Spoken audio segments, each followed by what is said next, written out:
Welcome and thank you for joining us for the North Ogden City Council debate tonight. My name is Representative Ryan Wilcox. I'll be your moderator for the evening. We appreciate our volunteer staff from Legislative District 7 with the Weber County Republican Party for organizing everything for us tonight. We have Spencer Stevens, who's been integral in that, and of course Jason Hadley, our vice chair, who has handled all the media and is making sure that this thing can be heard for those of you at home. Nice thing about this too is this will be broadcast or saved on our webpage so that you can watch this later if you'd like to. Again, we appreciate everyone's sending in their questions and the participation that we've had so far. It really is sort of the best of us when we are able to facilitate and have these important discussions as a community. I'm going to go ahead and talk about some of the rules really quick just so everybody understands. I've had the conversation with the candidates. If you saw us disappear in the tiny little room right behind us. But we expect this to be about ideas. We expect it to be about the future of North Ogden, what we want to see in our community. Any personal attacks will be cut off, and it's just not going to do that. So I appreciate your help in facilitating that. Generally speaking, we'd ask you to refrain from shouting things from the audience or, signs or distracting the candidates or anything like that. And let's facilitate that discussion. Remember that there's folks that are trying to hear that online, which is also a good reminder for me because I haven't been holding this up to my mouth up to now. And you should all do that when you talk if you want them to hear you well, especially online. So as far as how this is going to go tonight, we're going to give 3 minutes to each of you for candidate introduction. And that's just you to tell us what you want us to know about yourself. Question and answer, we'll have 2 minutes per candidate for each of the questions, at least initially. There will be some questions where I'll announce ahead of time you'll have 1 minute, and I think in Harrisville we even did some 30-second questions. That should be pretty easy for you to answer. You do not have to take your 2 minutes. So that's not we don't need you to talk longer, but you can. You're going to watch, yes. And I've got Connie and Rich here. Raise your hands or your numbers. There you go. 2 minutes for this first thing? Yeah. We're 3 minutes for the first thing. Candidate introductions are 3 minutes. And he's asking that because he's your timer. So he's going to be sitting down there. You should be able to see everything. And they'll give you signals. Oh, look at that. That's better than the cell phone version that we had before. So these professionals here at Bonnie and Rich Hire, again, not from North Ogden. They're from Ogden and are volunteering to help you tonight. So thanks again to you as well. Okay, your final pitch will be 2 minutes. And we got to be out of here by 9. So, we're hoping that you'll have some time afterward. We're going to go ahead and get started with our candidate introductions. And I'm just going to go sort of random, give you a chance to introduce yourselves and whatever it is that you'd like the voters to hear out of the gate. We're going to go ahead and start with Phil Swanson. Councilmember Swanson is currently on the City Council. Then we'll go to Tim Billings, Christina Watson, Councilman Ryan Barker, Chris Pulver, and Merrill Sunderland. And you go ahead and pick up that mic there next to you. Oh, I thank you for remembering that. We would ask you to stand as well when it's your turn. So, it's super clear for everyone. Okay, can you hear me? Oh, yes, you can. Oh, wow. Okay, great. Well, first of all, thanks for each of you for coming. One of the things that makes our country great is the participation of its citizens. We aren't governed by the majority. We're governed by the majority of those who participate. And so by participating, you are a part of that group that helps make the decisions, who chooses your elected officials, and through that process, the policies and the rules that we end up living under. Why would you want to vote for me? Well, first of all, there's no guessing. You know exactly where I stand. For the last 9.5 years, I've been serving you with integrity and working hard to make sure that North Ogden heads in a good place. You know that I'll defend your rights. I'll stand for the Constitution, both the state and the federal Constitution. In fact, we take an oath to do just that. You'll know that the city as a whole matters more than special interest groups, because that's how I voted over the last 9 years. You'll know that I work hard and take the time to understand the issues. I don't just show up and kind of wing it. I do my homework, and you know that I know the issues when it's time. You know that I work to stay engaged with you, the residents. I've spent many years on social media and other platforms to engage the public. We don't always agree on subjects. I appreciate the civil discourse that has generally been there. I appreciate the new ideas. I've learned a lot over the years from the things that you've fed to me through those media.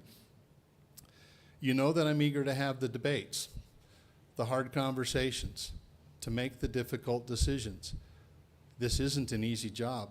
Over the last several years, we've been thrown a lot of unprecedented, what's the word I'm looking for? Curveballs, yes, that's a good one, thank you. Curveballs. And it's been an interesting time since the pandemic and others. The future isn't looking a whole lot brighter with the economy and other issues that we have coming right down the pipeline.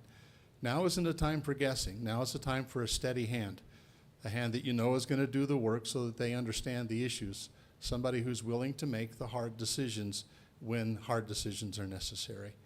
So vote for Phil Swanson, North Ogden City Council, and I'll continue to do for you what I've done the last 9 years. I'll be there when it counts. I'll be there making the hard decisions. Thank you. Thank you, Mr. Swanson. Tim, go ahead and pick up that one.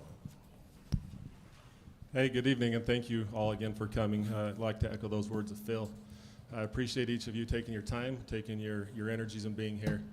I appreciate those people who have submitted the questions, who have gone out of their time or out of their way and use their time to ask these questions that are important to you. As a longtime North Ogden kid, I was born and raised here. I went to Bates Elementary, North Ogden Junior High, Weber High. I've got a historical reference with North Ogden. I understand who came before us. I understand some of the principles that they had come up with and why we are currently in our situation we are.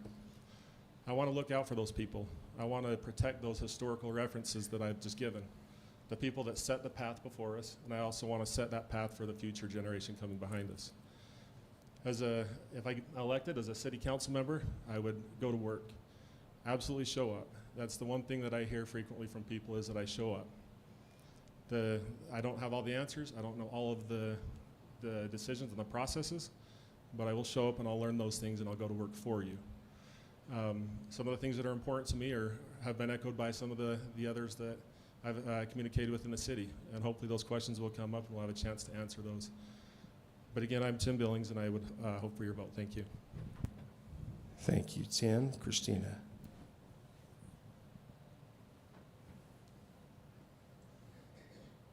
Hi. Oh, here we go. Hi, I'm Christina Watson.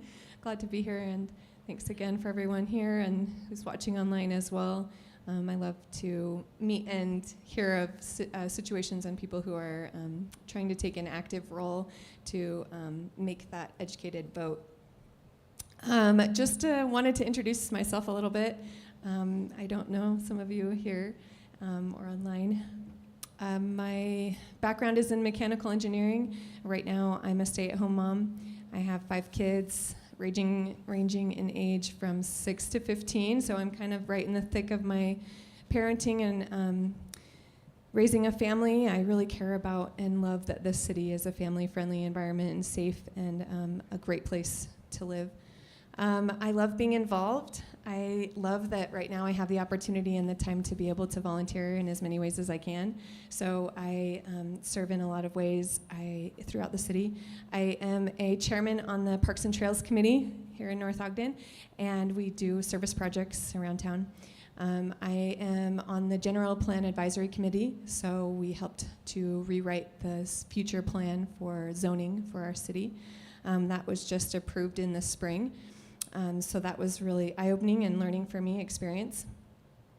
I also was the PTA president, and I, through the COVID years, was able to participate a lot in school, in the schools of my kids. I coach all different sports, and I started up in a couple of different kids running clubs that I found beneficial to the community, and so I started those up, and they've been really fun. In fact, we just had a race today with the kids at the elementary school. They did great. I had 59 little kids running their hearts out, and it was really fun to organize that.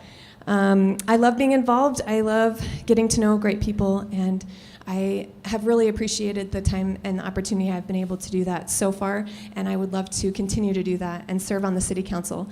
I think it's a great opportunity to get to know people and to appreciate the great work that is done behind the city. I also want to be a representative, so rather than a person who knows all the answers, I want to come to the citizens and see what's important to you and how you would vote if you were in my shoes. I think communication is a really important and essential part of this role. So I hope you would consider to vote Christina Watson, and I also think it's really important to be able to have a woman's perspective on the council. So I appreciate all of you for being here, and thank you.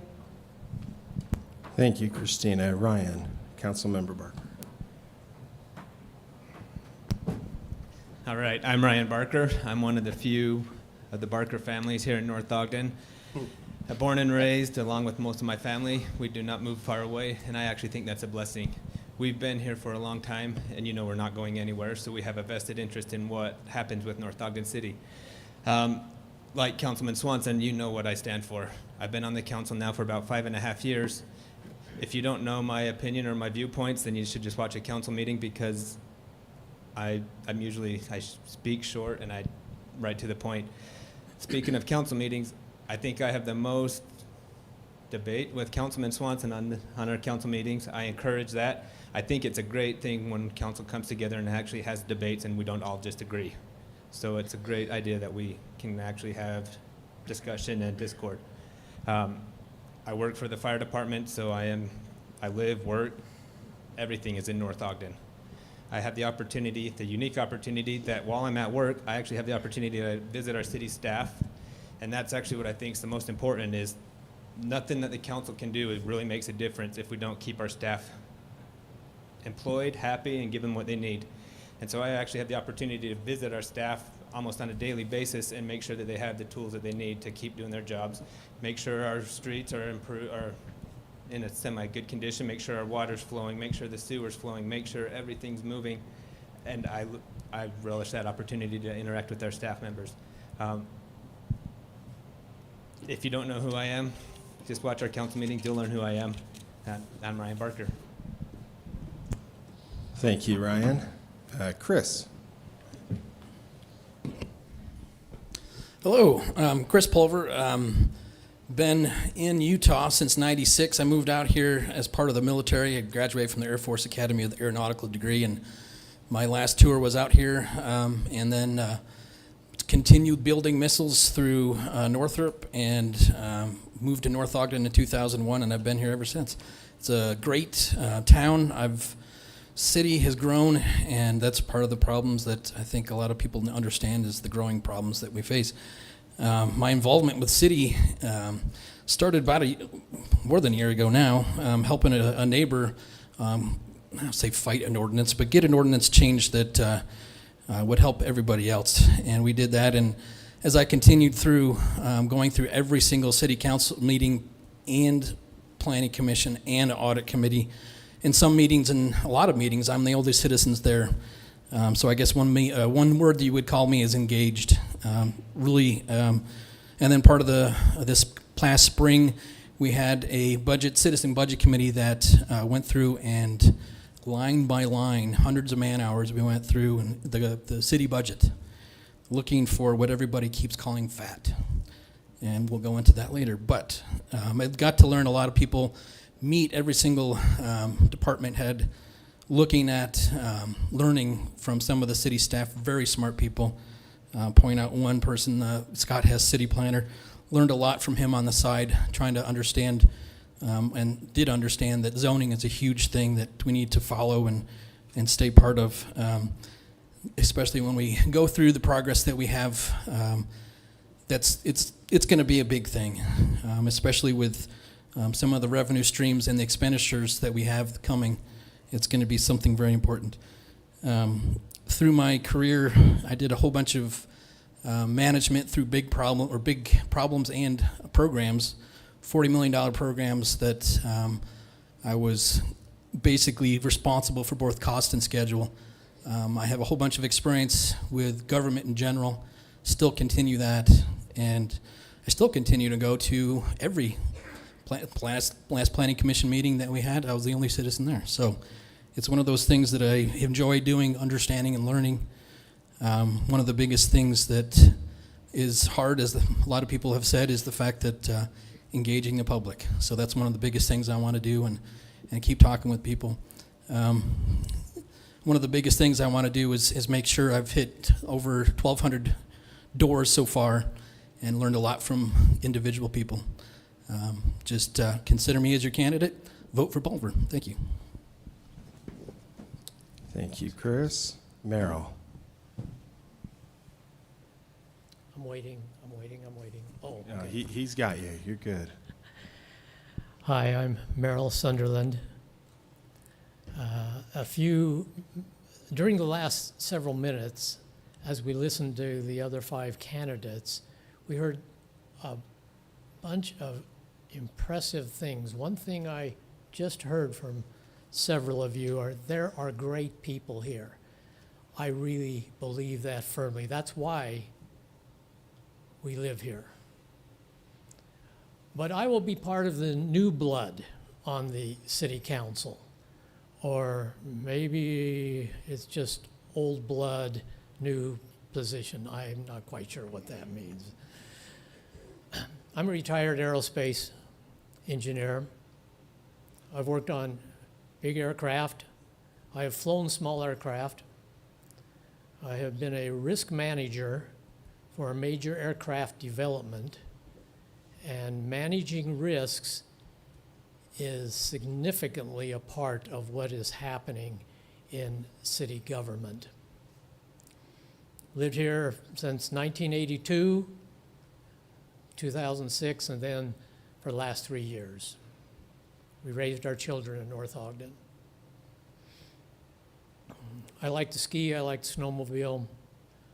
I have volunteered at the high schools and junior highs. I have substitute taught there. As a member of this council, to be a member of this council, you're entrusted to represent the will of the people. It is important to use common sense, logic, to use data that you know and learn to find out what's best for the community. Sometimes there's major disagreement. You can still hear me, right? I have learned how city government works. I have been to their meetings. I have participated. I know many of the last decisions that have been made by the city council.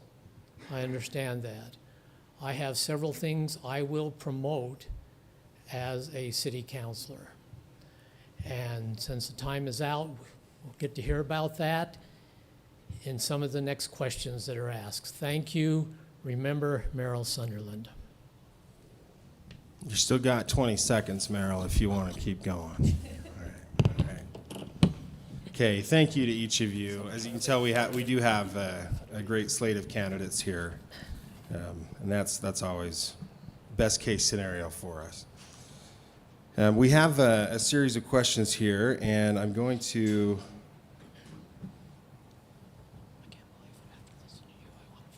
rotate randomly. First round, I'm going to start with Phil, Tim, and Christina. So just heads up, you're up.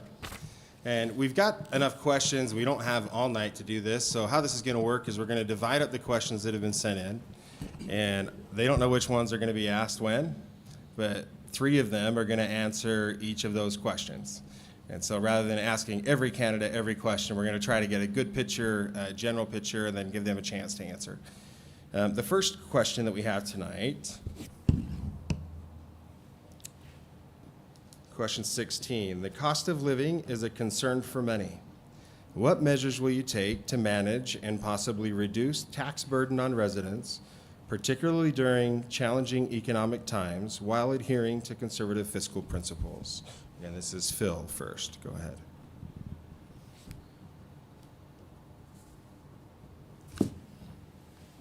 Remember, these are 2-minute answers. Thank you. This is probably one of the biggest issues that we face as a council is trying to continue to provide the services that you demand and that you expect from your city in an ever-escalating cost environment. Annual inflation on the municipal level is at about 13%. So the cost of providing you the snow plowing, the road repairs, and everything else that's going on goes up by about 13% a year. And we have to figure out a way to do that. In the recent past, what we've done as a council and with the efforts with our mayor as well, is that we have looked at positions that have vacated voluntarily, and we've analyzed each of those positions to determine whether or not those are absolutely necessary. We're looking to reduce first and then raise taxes if we have to last. In the last round, in this last budget, we reduced costs to the city through a reduction or eliminating positions that we didn't need by over $400,000 annually. So when you look at what we've done as a council, reducing costs is the first thing that we always do. We do that from the very beginning, and it's only as a last resort that we look at having to increase the revenue stream. Over the years, since 2009, our sales tax revenue has almost quadrupled. Our property tax revenue has doubled. We've gotten fat on sales tax, and in the very recent past, sales tax has gone flat, and now it's starting to reduce. So we have to be very careful about the expenditures that we have, and we are very careful. We look hard to make those reductions, to make those eliminations wherever possible, without impacting the services that you demand from us. Thank you. Go ahead, Tim. Thank you. Going back to the point that Phil made, and the city has gone through and they've reduced a lot of those expenses and they've cut the fat. I firmly believe that is the case. I've seen some of the decisions that were made by our current council, and they have been focusing on minimizing those increases in the taxes to our community. So one of the ways that I've looked at it and how we try and create more revenues and generate other opportunities is I've talked to neighbors in our neighboring communities, some of those cities who have seen better commercial growth than we have. And they've had some of the ideas that were shared is rather than give them a criteria of things to come to our community, they asked them, they said, what are the things that you need from us to come to our community? What would make it beneficial for you? So they came to the table and they said, here's the requirements that our business is gonna need to be here. And they were able to sit down as a council and as a community and as the vendor, and they were able to come to an agreement on what those things were. Some of them maybe were a building layout. Some of them were taxes or benefits in that way. Recently, North Ogden City, our current council, had worked with one of the developers to rearrange a building to where it was more beneficial for them, and it made it profitable for them to come. I would like to continue to look at those, look at creative ways, look at new ideas and solutions, things that aren't necessarily wrong, but are just a little bit different than what we've currently been looking at. So for me, I would like to bring in more commercial tax bases and be able to help offset those residential. Thank you. Christina, go ahead. And if anybody at any point needs me to repeat the question, just say that, and I can do that. Thank you. Yeah.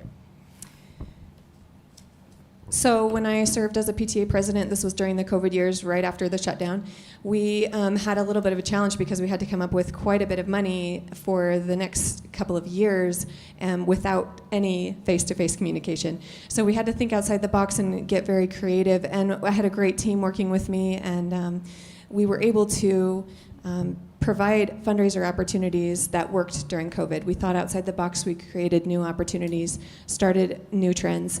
And I learned so much, and we actually spent way less than we could have, and because we didn't make as much. So we stayed within the amount that we were able to make. And I think that's really important to realize that you can only spend as much as you have. Also, I think that it's important to find appropriate commercial opportunities so that we can increase our sales tax. I support the economic development that's appropriate for our city. I also really appreciate the citizen-led committee that was formed this year to audit the tax changes, the budget changes, and I really appreciate the work that they did. It's hard for just 5 people to make a decision that's such a hefty, weighty decision, and so to have other people researching and going behind the scenes, finding all the things that could be cut out, I really appreciate the work that was done, and I think there could be even more citizen-led committees for all different topics that could do this as well, that could find more information and bring that to the City Council. I appreciate the knowledge and wisdom that come from others, and I would hope to utilize that as well. So it's a very important thing, can't just be done by those few people. Thanks. Thank you, Christina. This next question will be for Chris first, and then Merrill, and then Ryan. What steps will you take to ensure responsible and cost-effective government spending, including a commitment to reduce waste and unnecessary bureaucracy in our city? And that's Chris. Chris is up first. If we can, there we go. Let's pass that down. Repeat it one more time for me, please. Oh, that felt a little bit like a spelling bee just It now. did. Like, okay. What steps will you take to ensure responsible and cost-effective government spending? Spencer, move your thing. I can't see the rest of the question. Spencer Stevens. There we go. I'll try it again. What steps will you take to ensure responsible and cost-effective government spending, including a commitment to reduce waste and unnecessary bureaucracy in the city? Okay, the first thing, the waste that we're talking about, I think one of the biggest things that the city has done as part of the budget committee, we went through and dug it, thinking that there was a whole bunch of things we could reduce. Problem is that over the 17 years where there wasn't many tax increases, they've done a lot of consolidation. They've closed down certain admin positions, and now you go to the main building. So that's kind of they've done a lot of consolidation. So when you say waste, I don't think there's much waste, and that's sort of a problem because as you go through time, you don't have much left to take away when it comes to increases in cost. Cost effectiveness, I think that's kind of the key thing. What we're talking about is making sure that when you go through and find better ways to do things, and that's kind of one of the things I want to look at is planning ahead is something that the city does, but I want to go to a little bit more of an extreme. Looking at better ways to make sure that, as we were talking about tax base, that we bring in commercial people, to make sure that we have less tax applied to everybody's houses because it's gotten a little bit crazy. The big thing right now is when you're talking about cost effectiveness is making sure that when you do buy something, that you have enough requests for proposals, not just one. So when you go out, that you get more people to make sure that you're getting the right bids for many of the city stuff, the roads, sidewalks, et cetera, that the city has to maintain. Water itself, there's certain things that you have to do, sewer, et cetera, et cetera. So the big thing is making sure that we're doing our due diligence and making sure that as our fiduciary duty as city council that we're making sure that we're using the citizens' money appropriately. Thanks.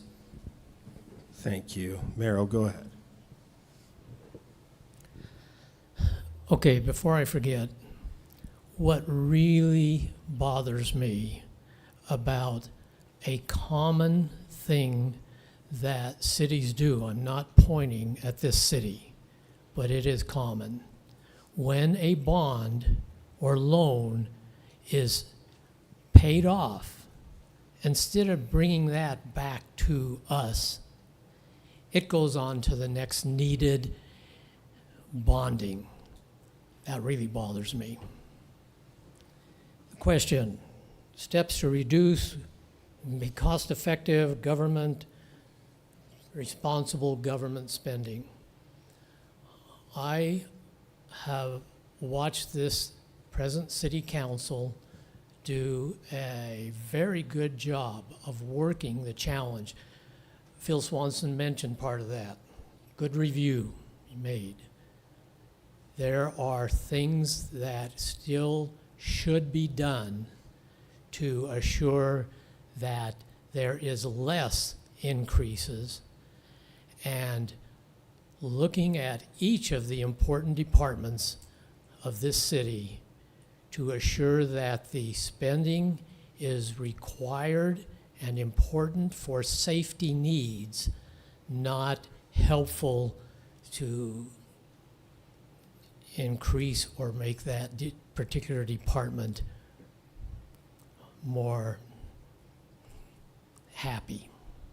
That's what I would look at on the city council, to assure that the spending is in line and limited by how much this city brings in. Thank you, Merrill. Ryan. All right. As was mentioned, I really don't know how much waste we have in our budget.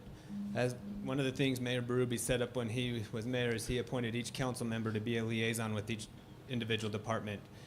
The last couple of years I've been the liaison over the Parks and Rec department, and so I can speak specifically over them. This last year, our Parks department came to us with an idea to purchase a new riding lawnmower. So next year you'll see a big John Deere green riding lawnmower driving around our city. It no longer has to be loaded into a trailer and then driven with a truck and trailer from park to park. It'll be able to drive on the city itself and just go from park to park and mow and take care of our parks that way. That also means we don't have to have the same crew waiting for the riding lawnmower to get done that are doing the stick edging and push mowing. So we'll be able to split crews up and get everything done more efficiently. We've also come up with ideas to maybe zero-scape our park strips, because that's where the most of our labor goes, is in the Parks Department, is mowing and maintaining park strips. So if we were able to zero-scape them, that'll be a lot less mowing, stick edging, everything. There's a lot of things we're doing as a city, but I think the best thing we did is by having a council member as a liaison. We're going over the budget with these departments before it comes to the city, the Citizen Budget Committee, before it comes to council, and we're trying to eliminate stuff as when we see it. I can tell you not one of these departments is actually have a lot of waste in their budget. They would actually like to spend more and get more things. We're kind of hindering them or hampering them. Thank you. Okay, our next round, we'll start with Tim and go to Christina and Chris for this one. As a city council member, you will approve and codify city ordinances that will affect citizens. How will you handle changes to city ordinances? And what safeguards will you put in place to ensure that citizens' rights are not adversely impacted through the ordinance?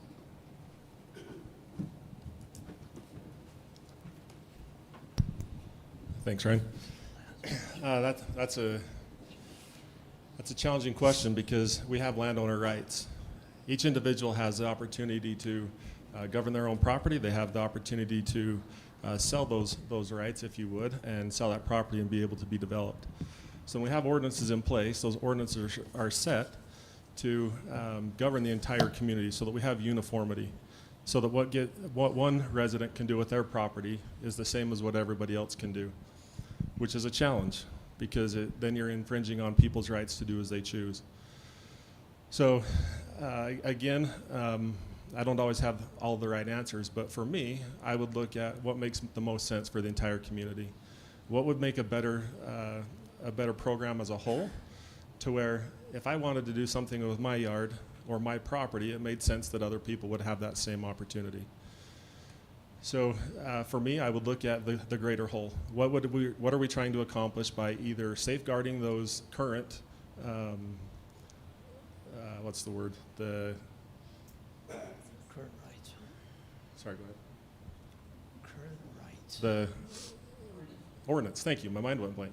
So by safeguarding the current ordinances, we would be trying to protect the things that are already in place for the greater good.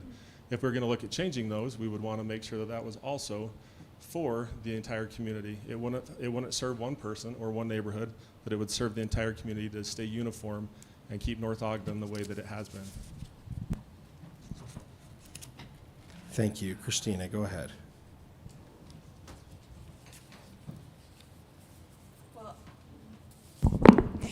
When we first moved into North Ogden, we were told we weren't able to have a fence around our backyard. And I had little children at the time who were very independent, and that caused me some grief. But as I went to City Council and Planning Commission meetings over and over and over and explained the situation, you see, we had a house behind us that had a driveway bordering the fence. And so in that ordinance, it was no fence allowed on that side property. And so unless it was see-through, I guess, kids could kind of crawl over. Or, anyway, the point is that it wasn't what we were expecting. And so as we went and explained our situation, and explained that there's plenty of distance between the driveway in our situation and our fence, we were able to get that ordinance a little bit more specific to where it was still safe that the driver who's backing out of their driveway can still see the kid on the bike coming on the sidewalk, but that for situations where it was quite a good distance, that you were able to have us. Anyway, the point is that we won, and it was really empowering to us. It was inspiring, and I just feel like we need to be able to listen and understand people's concerns.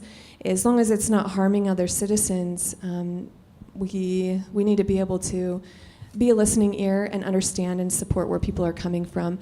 Obviously, do all the research, find the data, and come prepared, but be willing to understand that everyone comes from a different situation. Thank you, Christina. Chris?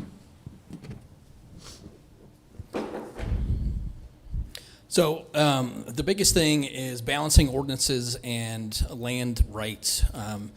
Property rights are a big thing, especially in Utah. You should be able to do whatever you want with whatever you have on your land. The biggest thing, though, is that if you're in a city, you have to comply with city ordinances. And the problem that we face, at least Christina was talking about it too, is that you find out there's things that you don't know. One of the biggest things that there's a ton of ordinances that my biggest beef, and as we talked about at the beginning, that wall height was the one thing I fought, and somewhat arbitrary. And so there's some ordinances that I think we should look over again. Basically, when I want to, if it's for public safety, I think we need to be very adamant about keeping it. If it's not, then we should look at, enforcement thereof, because a lot of ordinances are not being enforced because there's just way too many, and we don't have a whole bunch of cops to do that. So the biggest thing is that city staff that we have is very knowledgeable. They know the rules, they know the law. The biggest thing is that both state and federal and everything else, there's a whole bunch of laws and rules that the city has to follow. So if an ordinance violates any one of those, we have to do away with it. If there's citizens, as soon as you make an ordinance, as soon as you do that, there's going to be a citizen who wants to change it. So the biggest thing is making sure that you involve as many citizens as you can, get engagement, so that when you do make a new ordinance or a change to an ordinance, there is an immediate pushback, or you have to make waivers every time you have a city council meeting. So I've seen that a lot. I've gone to planning commissions. I've seen that they have to keep changing things. So that's one of the biggest things, is reviewing the ordinances. That's one of the big things I want to do once I get on city council. Thanks. Thank you. The next question will be from Merrill, Ryan, and Phil, in that order. This is a long one, so just warning you. I'm just reading it. Civic engagement and transparency are crucial for a well-functioning government. How will you ensure that the City Council remains accessible and responsive to the needs and concerns of the public while upholding the values of limited government and individual liberty? Would you repeat that, I got please? you. Okay. Civic engagement and transparency are crucial for a well-functioning government. How will you ensure that the City Council remains accessible and responsive to the needs and concerns of the public while upholding the values of limited government and individual liberty? Personally, I can't wait until I hear the responses from our two sitting council members. That is a big challenge. How to be transparent, but not only that, how to assure that the people that live in this city know what is going on with the government, what is happening, and how it affects them. I'm giving some credit to the present city council. That's a big challenge. As a new city councilor, I would as quickly as I can, catch on to methods and ways, some of which have been tried and some which haven't been tried, to assure that everyone in the city has the opportunity to know what the city government and the council is doing. That's a big deal. It needs more attention in this city so we can feel like we know exactly where to go to get information, so we can feel like the city is being, that city government is being transparent. And we certainly hope that it continues to do things the way it should be doing business, to assure that we are getting our rights and keeping our property and other rights in this city. Thank you. Thank you, Merrill. Ryan, go ahead. If anybody has the answer to this question, you could write a book and make millions.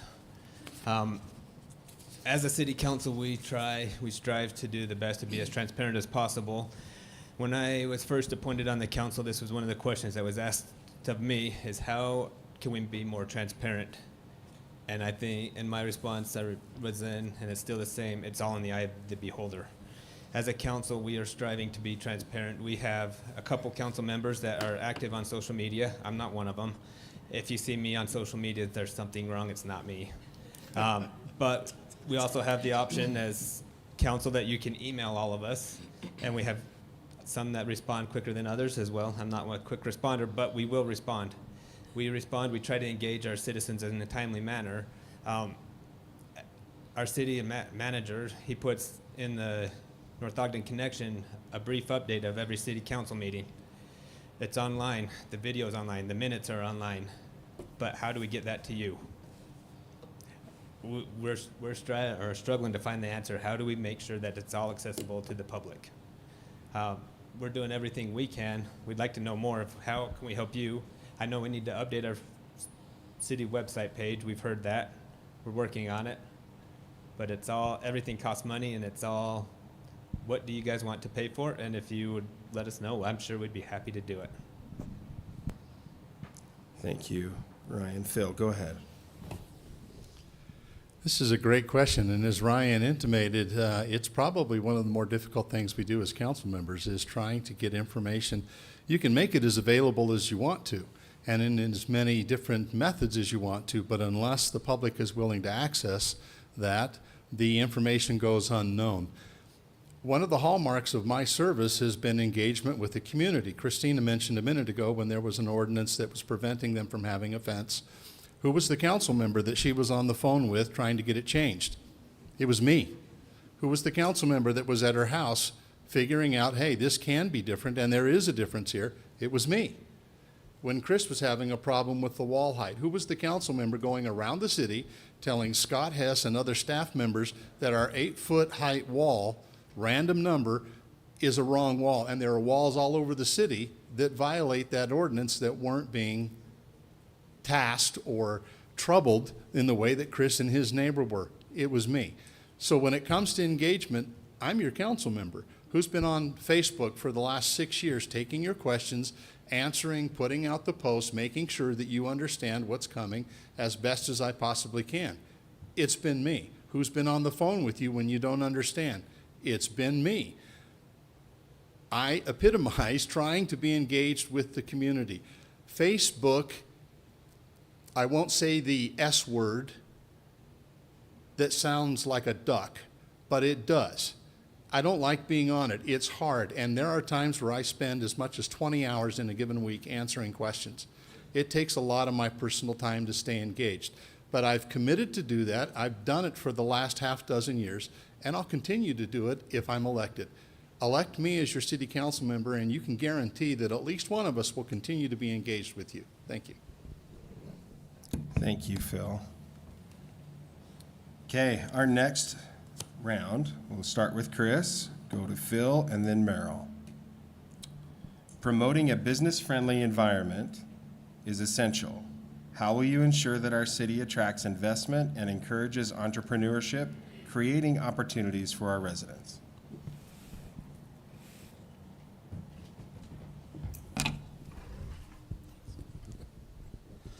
Okay, what's one of the biggest things going down is making sure that we're attracting the right business as well.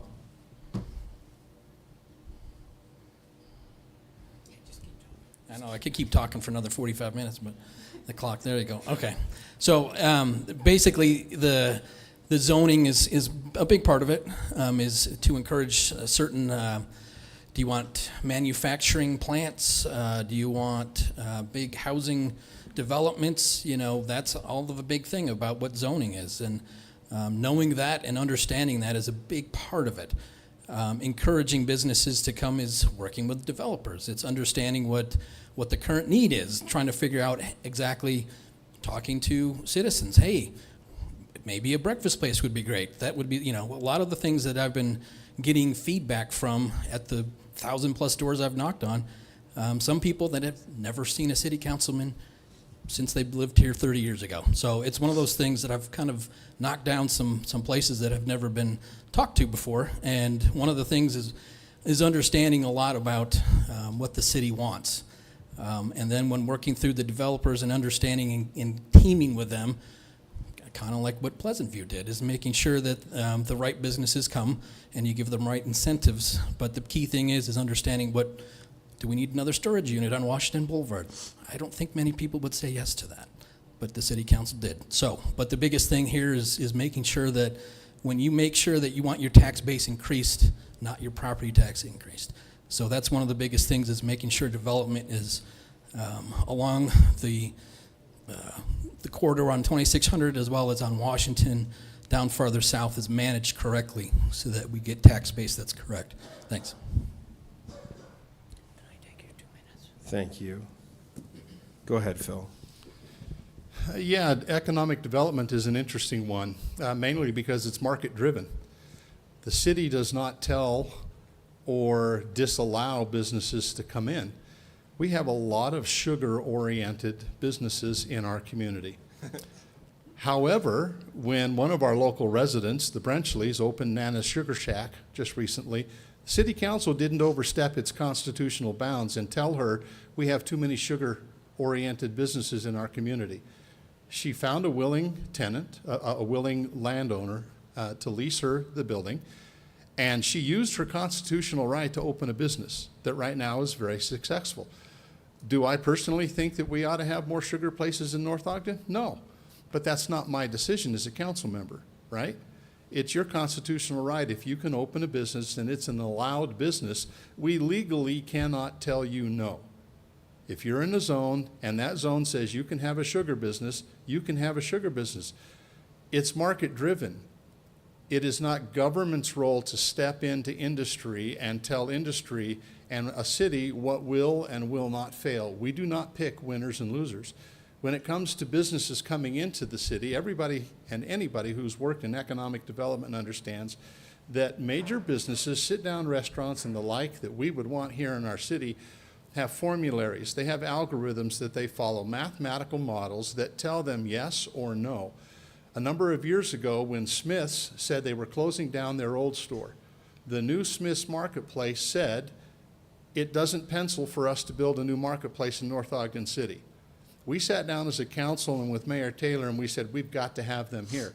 We used our redevelopment agency funds to put in a sewer, that made it pencil, and now we have Smith's Marketplace and all of the tax dollars that comes.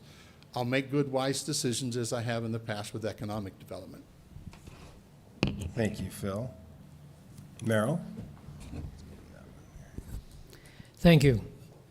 Good comments by Phil. I am certain there are many things that can be done to encourage good businesses, the kind that we as a community want to see in this city. Probably not another auto parts store though, but Thanks. Economic development, encouraging it, attracting the right businesses. We have a committee in North Ogden, economic development, and it needs to take a stronger role in encouraging the important items. I'll give them some leeway because COVID shut down a lot of these things, and we need to encourage that more. There are some things that won't happen. If we don't go to the businesses that are here, even though we don't like the so-called no restaurants in this area or in this city, if we don't go there and spend our money there, other companies will not be interested in coming and using their models to determine whether it's worth their time. There are some that will never come in. There's only 2 directions out of this city. Well, okay, the past, but that doesn't count. Therefore, certain businesses won't show up. But there are things we can do, especially with the Economic Development Committee, to assure that we can gain interest in getting the correct businesses here. Thank you, Merrill. The next question will go to Ryan, Christina, and then Tim. And it's related. How can you ensure that our small community remains affordable and accessible for all residents while preserving the unique character of our town?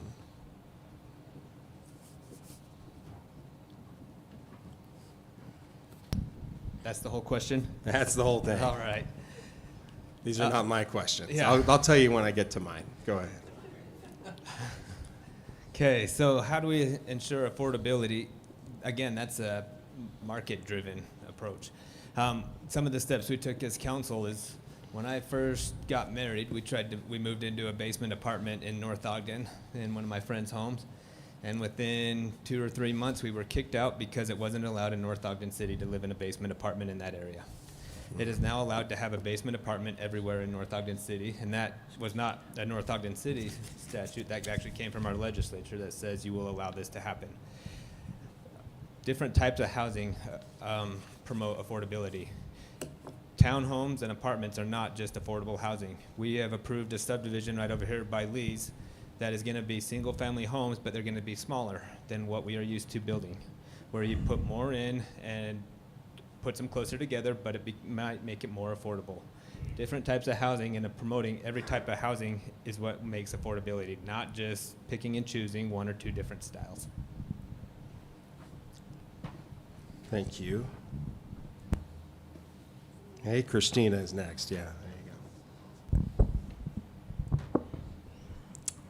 I think it's really important that we respect that not everyone can afford the same amount, and so we need to look towards all citizens and treat everyone equally and be able to propose opportunities for everyone to have affordable housing in this area. And the legislature provides, as far as I understand, a lot of recommendations, and so I would be a fan of following those opportunities.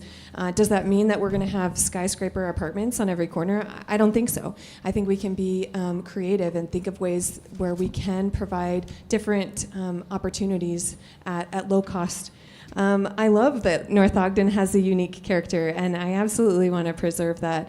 I think this is a really beautiful city. It's a gem of a city, and that's what makes me want to be up here, is because I love this city so much, and I want to make sure that it continues to be the charming city that is safe and protected to raise families in. So I think we just, as far as businesses that come in, we want to be able to make that accessible for them as well.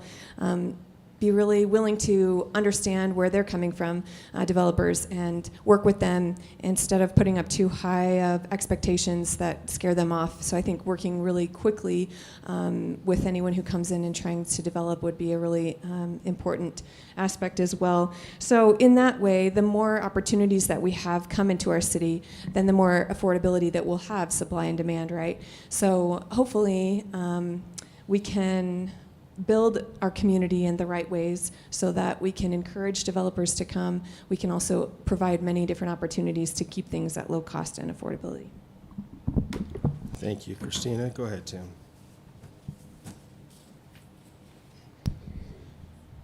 This question is going to be tough to come up with anything new because it's all already been said. Councilmember Swanson brought it up with it's market driven. The commercial businesses that come to North Ogden, it is not the council's job to go find those businesses. And that's a difficult place because those are one of the revenues that are going to help keep our costs down, make North Ogden more affordable for our residential tax base. So like we talked, everybody up here has made the comments about finding those right businesses. Chris brought that up. You know, we bring the right people and we give them the right incentives to make this a place where they want to be. The other side to this is the housing. How do we make it affordable for new homes and new residents to move to North Ogden? That's a challenge. High density and multifamily housing, it's inevitable. It needs to happen. However, that doesn't need to happen everywhere in the community. I don't think anybody in North Ogden or any of the developers who would like to come here would like to see this turn into West Haven or Roy or Hooper. Those are outside of anything that we would want to see. So as far as high density and multifamily housing, if it were in the right location with the right constraints and the right project, those are definitely going to be required to see North Ogden move forward and allow more affordability for more people. Well, the last thing we want to be is Roy or Hooper. So I'm just kidding. I love all of you. It's They okay. get rebuttal time, right? Okay. All right. Roy and Hooper. So thank you. We've now completed 3 rounds of questions, and I need to repent a little bit and acknowledge Phoebe over in the corner. Honestly, I should have paid more attention at the beginning, but I texted my wife a few minutes ago and said, "What do we even have on the screen? Is that like a giant video of us?" And then she reminded me it was the transcript, and I should have noticed this because she's sitting over there. Of course, that's what she does, and she's making sure that all of our friends have the ability to do this. So speaking of an accessibility question that we just had, how awesome is that we have a volunteer here taking care to make sure that our hard of hearing friends can participate, and yeah, that deserves a legit, I'll allow that, yeah. Okay, anyway, and look, Ben's even like smiling, he's super proud too. There you go. Okay, her husband's sitting here too. So, and thank you for being here for that. I'm gonna go ahead and go to the next round. We're gonna start with Chris on this one, Christina and Ryan. Again, I think what we're gonna do, are we doing on time? We're gonna start cutting these shorter. I'm gonna give you 1-minute answers, right? We're going a little bit long on some of these. So from now on, gonna be 1 minute until I tell you 30 seconds. Okay? So this round, we're gonna try to get through a few more of these. What is your long-term plan to fund public safety in consideration of increased crime with population growth? That's your question. Go ahead, Chris. As an engineer, I know that growth is inevitable, and if you do the graph, it's kind of mind-blowing. Each policeman is about 150K per. So I think the biggest thing is as you're looking forward, you have to come up with something that basically tracks that. Because if you want 1,000 for every 1,000 person, you need another policeman, then that's what you want. But as you get more and more, then you have to figure out where that 150,000 comes from. So I think the biggest thing right now is making sure that as the tax base increases with development and as you get more people in the town, that you're tracking that to make sure that is followed correctly and making sure that that 150 grand is covered per policeman. Thanks. Thank you, Christina. I think it's important that we do what it takes to keep those employees that we have currently. If we are constantly replacing people who have left for higher payment in other cities, then that's going to take a lot of money to keep up with the training. So rather than paying them minimal, our first responders, I think it's important to pay our safety at a respectable wage that they can feel proud to be here in our city and be glad to be here. So I think that was a smart move that the city did this year to, instead of funding another officer, which I'm sure would be really a value and importance, but to increase the wages to keep the officers that we currently have. Our safety is crucial here in our city. Thank you, Ryan. All right, I like this 1 minute. That's about my normal time anyways. My long-range plan actually started a while ago, and Councilman Swanson was a part of it. When we built the police station, or when we're building it, we went out to a bond. It was not a popular decision, but our interest rate was 1.9%. How many of you would like a 1.9% interest rate on your home? That's how we are funding our police department, is we are looking for smart ways that we can save money. And since we've had that money, that 1.9% rate, we've actually taken the money that was given to us all up front and have been investing it until our bond becomes due, and we're making 6% interest on it right now. So our police station is actually paying for itself until it gets finished and we have to pay the rest of the amount. The other option is make sure we keep our officers. And Chief Quinney had a change a few years ago where he started paying them what they're worth. We're keeping them, and we are no longer a training department. We are proud of our officers here in the city. Thank you. The next question will go to Merrill, Tim, and then Phil. And it's going to be a two-part question. First, and this relates to transportation and recreation funding, two different topics. One, would you be willing to increase taxes to pay for road repairs, if that's determined? And two, how have we in the past paid for recreation, and how should we pay for recreation amenities in the future?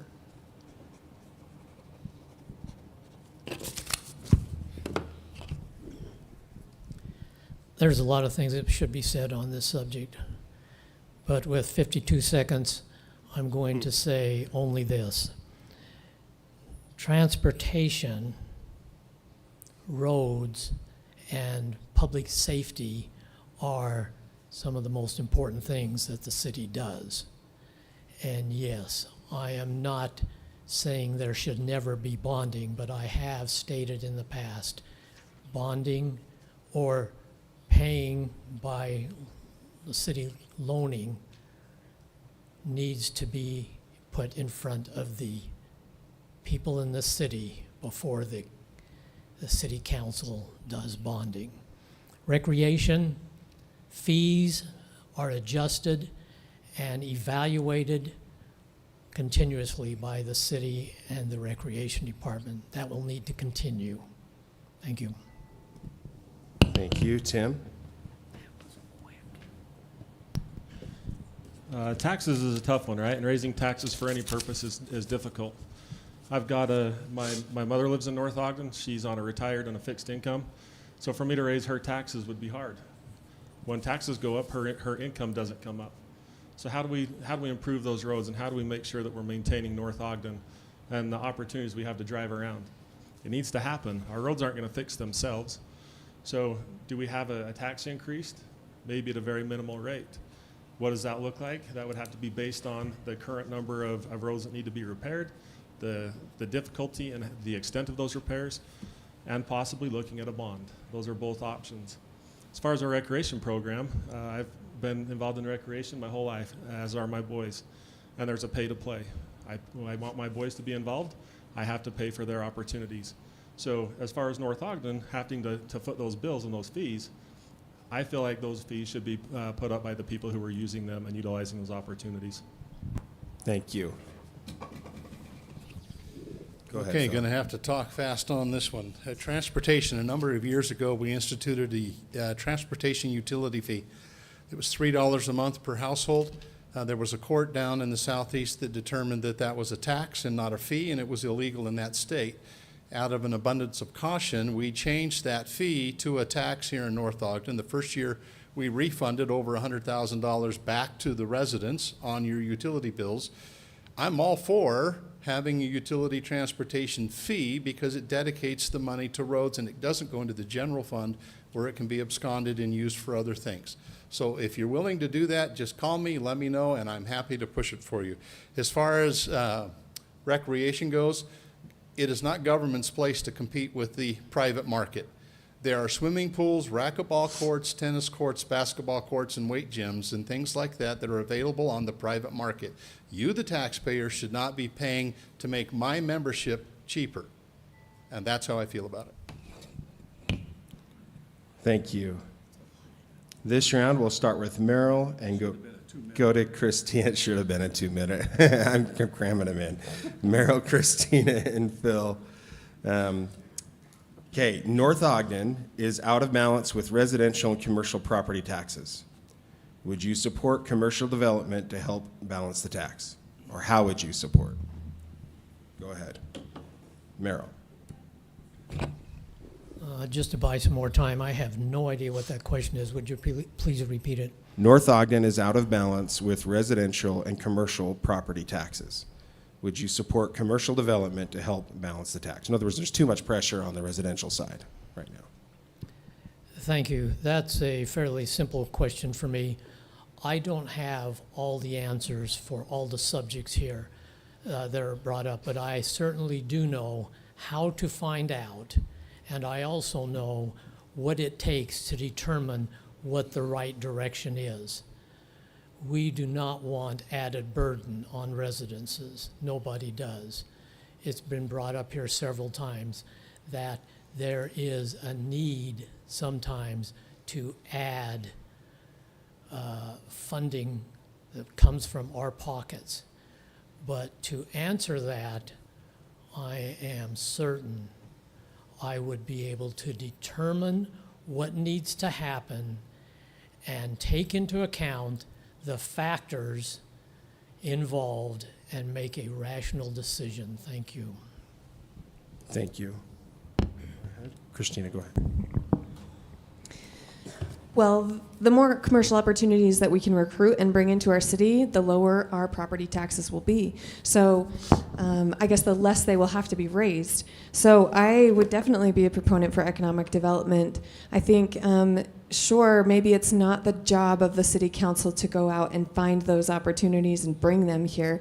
But desperate times, I mean, if that's what it takes, I'm happy to serve on the Economic Development Committee or participate in that recruitment. I think we can provide the city with opportunities, even if it takes extra on our part to bring that in. So I would definitely be a fan of that. I think the RDA money that's going to be spent to revamp Southtown is one of the options. I think that would be a great way to bring in more opportunities. If we can make that Southtown look a little bit more beautiful, maybe commercial opportunities would want to come in. So there's a lot that we can do to help encourage that.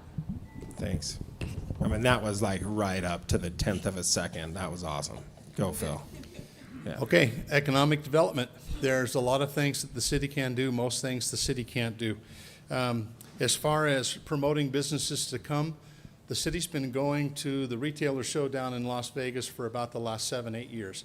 We are courting great businesses. We're trying to get people to come, but they decide whether or not they're going to come to our community. The business race that's going on 2600 right now, why is Pleasant View ahead of us with getting those businesses in? It's for one reason, because the landowner sold faster than the landowner in North Ogden. That's the only reason. We've been trying to get that land in North Ogden sold for the last 3, almost 4 years. It finally closed. The landowner in Pleasant View was willing to sell at a faster clip.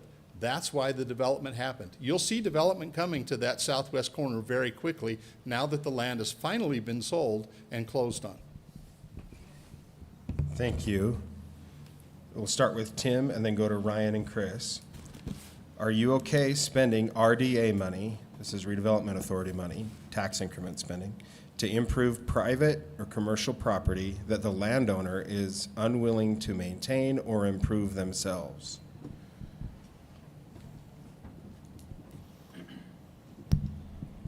I am not okay with spending those monies to improve other people's properties. I have my property, and if I'm not maintaining it and it's not being taken care of, I get a letter from the city that tells me I need to mow my lawn or I need to take care of the things that are in my yard. That's not the city's job to go through and maintain those properties. Unfortunately, our code enforcement has to go out and they have to enforce some of those things. but it's not our city's responsibility to spend taxpayer dollars to take care of other people's properties. Thank you. The short answer is no. I can sit down, but we had this discussion on October 7th at our last city council meeting about RDA funds. This got brought up, where should we be spending the money? And that was the hot topic, is are we gonna spend money where the landowners are not gonna contribute as well? As a council, we are not in favor of that. We wanna spend the money who's gonna help contribute to make their property better and to get the most the most bang out of the money that we do have. Thank you. Chris? RDA funds need to be spent to revitalize, help the city get better. While I don't necessarily agree with what they're saying, the biggest thing is that you need to understand and coordinate and collaborate with some of the people that have been new, that talk to them again. The key thing is that if we keep certain areas in a state that they are, you're not going to get any new things in there. So as a taxpayer, the key thing is that when you're using tax money, it's for something so that you can get it more tax base in that area. If you want to have a certain amount of small businesses that don't really provide a tax base, then don't use it. But in my opinion, you want to revitalize areas that need it. But you have to coordinate with the landowner. I mean, the key thing is that if you keep asking and they say no, so be it. But to me, you keep asking. Thanks. Thank you. Okay, these ones should be pretty simple. This round we'll start with Ryan, go to Phil and Tim. And the question is, what do you see as the most important function of the city?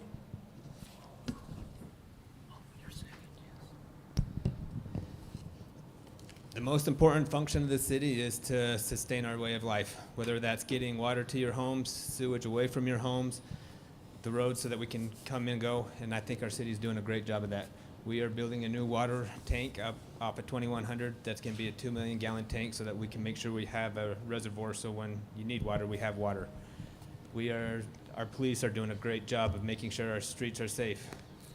We are, as a city, I think as a council, if we keep supporting our city staff, our city will keep moving forward in a great manner. Thank you. Phil? Well, the most important function is threefold, right? It's life, liberty, and the pursuit of happiness, right? Isn't that our constitutional mandate? We take an oath to support the Constitution of the United States, the Constitution of the state of Utah. Both of those contain life, liberty, and the pursuit of happiness. So when it comes to life, we bring good, clean water in, we take the dirty sewer out, we make sure that the police and fire are available, the streets are managed, and we have sidewalks so that our kids can get to school. Liberty, we make sure we get rid of the ordinances that we don't need. We put the ordinances so that your neighbor doesn't trample on top of you and take away your rights.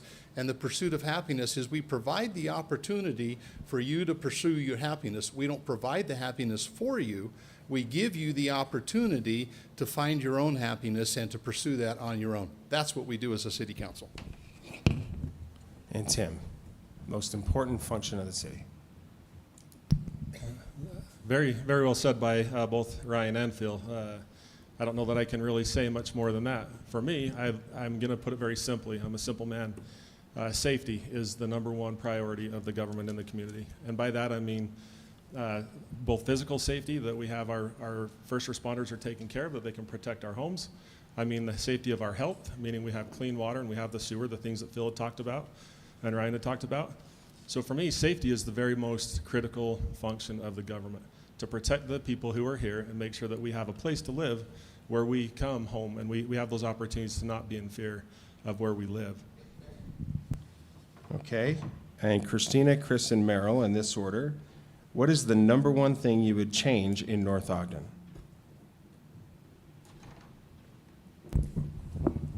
I think communication is really important, and more than just transparency. I mean, transparency is where you are willing to share the information that a citizen asks you, but communication would be a step further than being transparent. Is where you, the council, would come to the citizens and ask them to help decide, research, plan, hear their wisdom.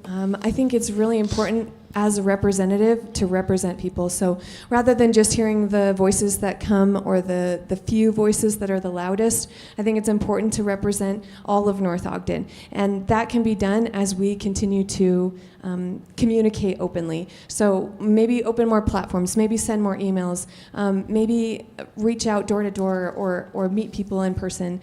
Just find out as much as you can about what the citizens want and then offer that for the city so that you can make choices represented. Chris?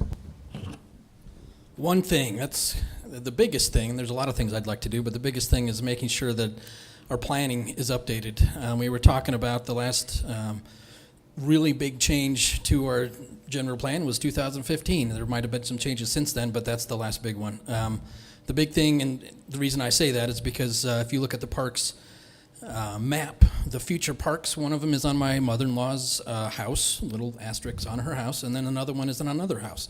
So obviously those are off. I think the biggest thing is making sure that you have that general plan, which includes green space, going up the hill, making sure that you don't have just some Lakeview is not really a park per se, so I wouldn't qualify that. There has to be some better things as you go up the hill, and making sure that you understand that the general plan is kind of something that, well, not kind of something, you should be following it. Green space is a key thing for me, and I want to make sure that that gets put in all new developments. Thanks.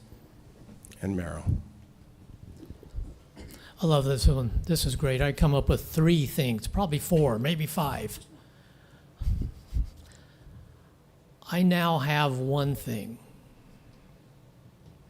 There's a little place called Bluff, Utah, not Bluffdale, Bluff, Utah.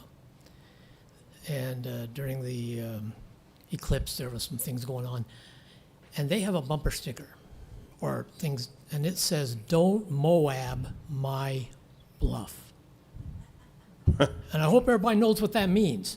Moab? Oh my golly. Little bluff? My statement is, don't Moab my North Ogden. On the council, I will be thinking about that most and continuously looking at property rights, and don't turn this into something we do not want. Thank you. Okay, this one's going to be, let's say, a 15-second question. Everybody gets to go. I'm going to go to all 6 of you. Right? 15 seconds. You can do it. What is your favorite thing about North Ogden? Should be pretty easy. You ready? All right, Ryan, go.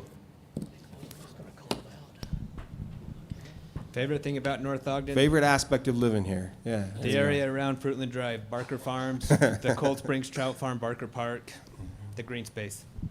Okay, that was good. Go ahead, Timmy. We're just going to go in order.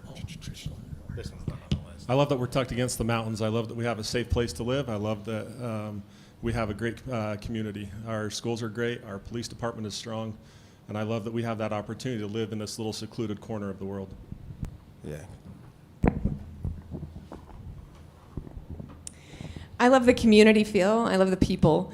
I think this is where I want to be, is because of the people. So the close-knit environment, the people, the community feel, wanting to be unified and united. That's what I love about North Ogden. What I love most about North Ogden, of the many things that there are here, is the people. The relationships that you're able to have here. Growing up in a large metropolis, you didn't have this. It's great to be able to walk around town and know so many people and feel close to so many people. I love all of these responses. We fell into North Ogden. We raised our children here. They went to Weber High, and I am really glad that I still feel that way about North Ogden. My kids also grew up here. It's been great to access all of the things that happen in North Ogden are spectacular. I do love the fireworks whenever they are, but when we have them and as we get together as a community for all the events that we have.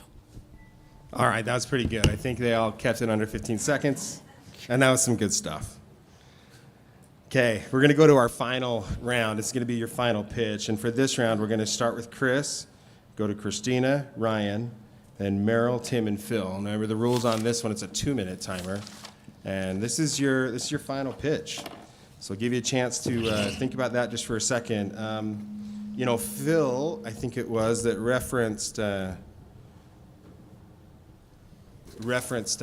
Declaration of Independence there a little bit, right? Some call this our national creed. I don't know if everybody notices, and I'm just going to talk to you just for a second while they're thinking about what they're going to say. But we have a new Speaker of the House today. Everybody see that? Sort of came out of nowhere, right? Like this wasn't a guy that anybody was watching for it, Speaker Johnson.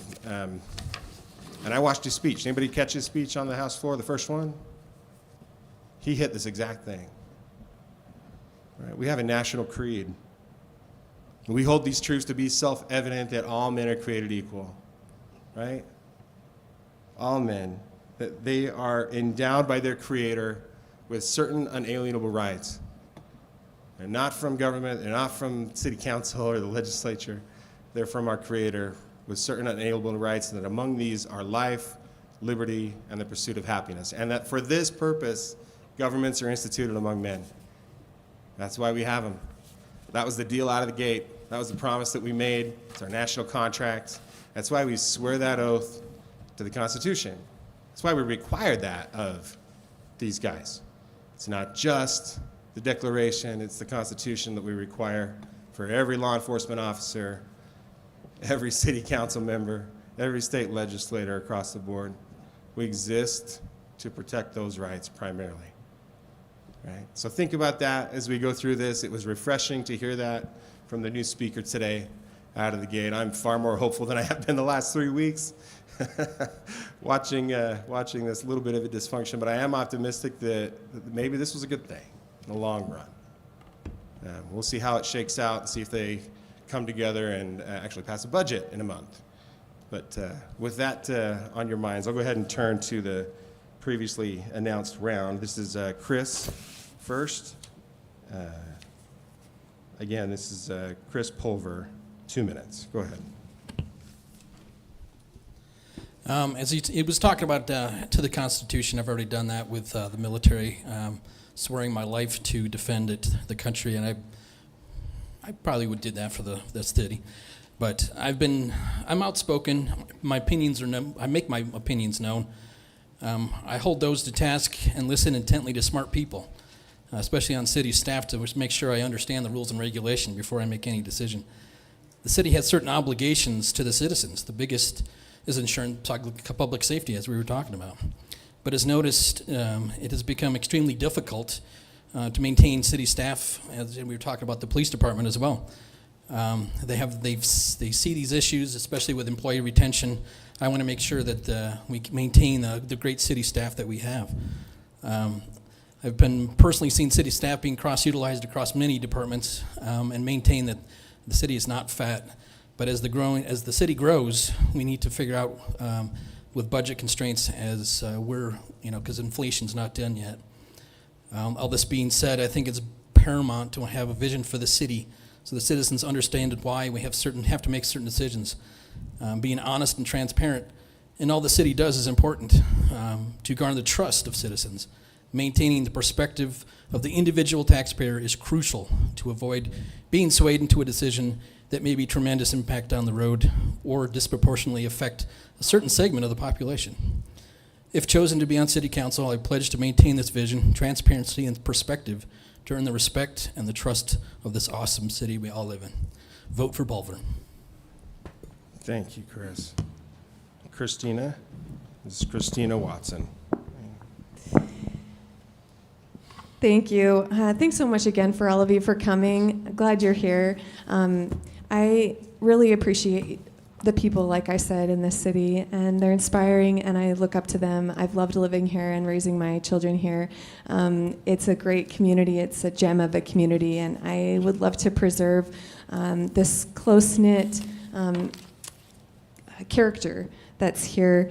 I'm a listener. I am empathetic. I've been there on the other side of the council pleading my case. And so I think that's really important to have I am personable. I'm a communicator. I want to hear what you have to say and what you think. I think it's important that we have someone who's willing to represent everyone, represent the people. Also, I'm a fresh voice. I'm a new perspective. I think creatively, think outside the box. I think it's important to think of new ways, new ideas, rather than stick to traditions just because we have. I think it's important to do the research and think ahead and have initiative. I am a problem solver. I'm dedicated. I like balance. I think it's important that we look at both sides, that we research everything. But really, I just would love to be a representative. I represent different people, again, have a woman's perspective. But also, I think it's important that that we're willing to work together, to be a team, and I'd love to represent you. I'd love to get to know you more and hear your concerns. Whether I'm elected or not, I'd love to hear your concerns and see if there's a way that we can figure those out. I appreciate those who have gone before and the research that they've done, and I'd like to add to that and be involved and participate. Thanks. Thank you. Yeah, Ryan Barker, Councilman Barker. All right, the reasons I would like to continue for another 4-year term. I feel like my last 6 years on this council, I've learned a lot.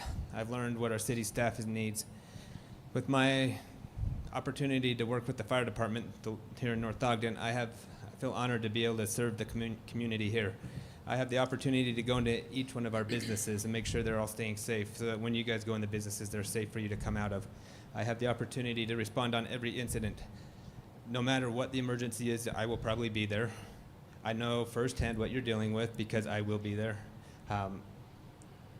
It's an honor to serve North Ogden. Whether I get elected or not, I will continue to serve North Ogden. I'm not going anywhere. My family's here to stay.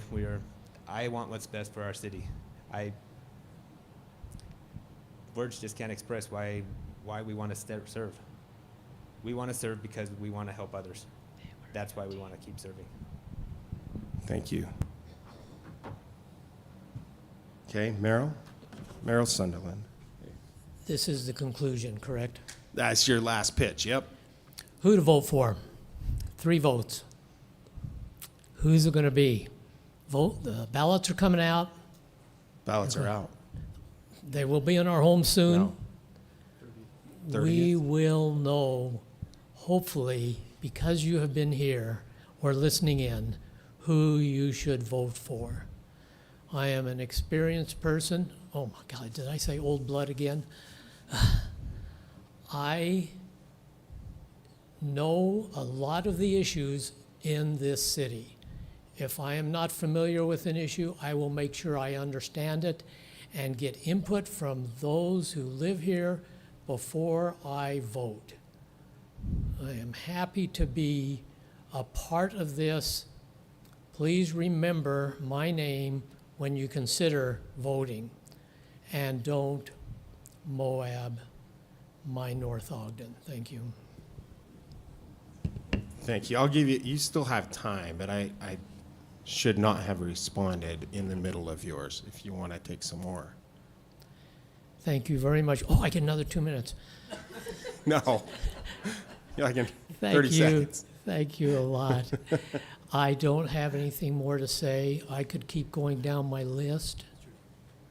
But thank you for giving me the opportunity to say the things I feel are important. And hopefully you will see that the city council will be better with me on it. There you go. Thank you, Merrill. Tim, go ahead. Tim Billings. I'll try and do this in one shot, not two, but I love North Ogden. I mean, I can't say any more than that. It's very simple. My grandparents, my great-grandparents were some of the original settlers of North Ogden, and that's something I hold very near and dear to my heart. When it comes time to having conversations and understanding, I've had to have a couple of tough conversations with people in our community, and that's okay. I welcome those and I appreciate them. They're hard, and that's okay. It's not meant to be easy. If it was meant to be easy, everybody would be doing it. One of the things that I really think very strongly about is I don't feel like North Ogden is broken. I don't feel like our current council are doing things incorrectly. They have some very great things that they've been working on. My reason that I would run would be to do things just a little bit different with a different mindset and a different perspective. I had some of our residents ask specifically about the swimming pool, and could we cover that and could we make it a year-round opportunity? I didn't have the answer. I told them I'd go do some research and I would come back to them with the information I found. Some of the information I found, and this will just give you a perspective on who I am and what I would look at, I found out that the Weber County School District for Weber, Fremont, and Roy pays in the neighborhood of $68,000 a year to the Ogden School District to use their pools at both Ben Lomond and Ogden. I would like to approach the school district and bring those revenues back to North Ogden. And rather than pay them to another school district, let's utilize and capitalize those resources that are already being spent. There are a couple of local swim teams. There are competitive swim teams for the youth. As they go out and they were competing in these Ogden City pools. Those fees were raised to the point where each child is going to be paying $110 a month to be able to swim. Both of those teams are currently swimming at Ogden Athletic Club in South Ogden. Many of those kids are from North Ogden. So I would like to look at those creative opportunities to bring those monies back to North Ogden. Thank you, Tim. Phil, this is Councilman Phil Swanson. I serve. That's what I do. You can ask my wife, you can ask those that know me well. Whether it's on the Weber School Foundation, I serve. Whether it's with the Communities That Care, the Anti-Drug and the Anti-Suicide Coalition, I serve. It's how I grow. It's how I exist. It's what matters most to me. Since I've been on council in 2017, I recognized that our police department was a revolving door. We paid too little, and we didn't have long experienced officers. I led the charge to make that change along with Councilman Jim Urey, and now we have a great department that isn't a revolving door. Excuse me. Our parks are a magical part of North Ogden. Right now, North Ogden City Council and Mayor, we have leveraged $1.4 million of your tax dollars into $9.7 million worth of park projects that are on the board right now that will be completed most likely by the end of next summer. That's fiscal efficiency, using a little bit of our money and a whole lot of other people's money so that we have great parks here in North Ogden. I'm engaged. I want to know what the citizens think. It's hard to do because we only have 4 or 5 people that show up at council meeting and a few people that grab you when you're in Lee's or in Smith's. I pushed council to engage a company called Flash Vote so that we can send out surveys to hundreds or thousands of people within the city and get your opinion so that we know what more of you are thinking as we approach critical issues. I'm a voice of experience. I believe in having a challenge network. Many of you have helped me grow over the last 9 years, and I hope to continue that in the future. Thank you. That concludes our final answers from the candidates. Again, my name is Representative Ryan Wilcox. I'm privileged to be able to work with many of these people, and that's one of the things that I want to close with tonight. Hopefully what we've seen is some productive dialogue, some good ideas, some specific stances that they want to follow as they represent us on the City Council. The more important part is that dialogue continues. Right? That regardless of whichever one of these that are here, we remember, I think one of the things that Council Member Barker said, he goes, whatever happens in this race, we're still going to live here. My family's going to be involved. I've known many of these candidates who have been involved for a long time, and they're still going to be here after. So however we decide to engage and whatever we disagree with or not, let's just remember that. What we're really talking about is our neighbors and our community that we share, and what we want that to be like. And that's not just the construction on Washington Boulevard or on 2700. That's how we're going to live as a people together, how we're going to tackle these things together. So I would invite all of us to remember that when we have these conversations, especially when we disagree, especially when it's hard stuff. And appreciate you being here tonight. Of course, this is funny, preaching to the choir. You're literally the people that showed up for the City Council debate. So thank you for that. Thank you for paying attention. Please go out and help inform your neighbors. We're going to leave this thing up on the Facebook page and the link on the website so that you can direct folks there as you have these conversations. We're hopeful, or we plan to post the candidates' information, their contact information as well with that, so that you can reference that and you can continue that dialogue into the future. Again, thank you so much for this. Again, Representative Ryan Wilcox, thank you to our team, Phoebe, Rockstar over here, and of course, Spencer and Jason for making this happen, and our timers from Ogden City. We appreciate you all. Thank you and have a good night.